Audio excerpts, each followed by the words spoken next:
এটাই হেরা পর্বত।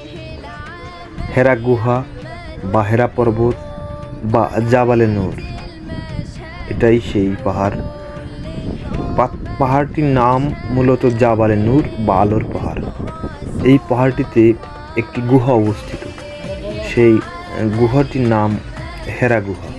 হেরা শব্দটি হীরা থেকে নেওয়া হয়েছে। ইসলাম প্রতিষ্ঠার পরবর্তী সময় এই পাহাড়টির নামকরণ করা হয় জাবালে নূর, মানে আলোর পাহাড়।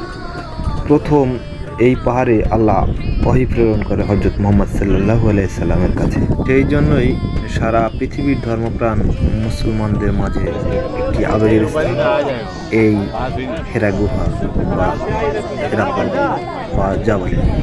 এখানে আসলে মূলত ইবাদত করার জন্য রাসূল সাল্লাল্লাহু আলাইহি ওয়াসাল্লাম একটা নীরব স্থান হিসাবে বেছে নিয়েছিলেন।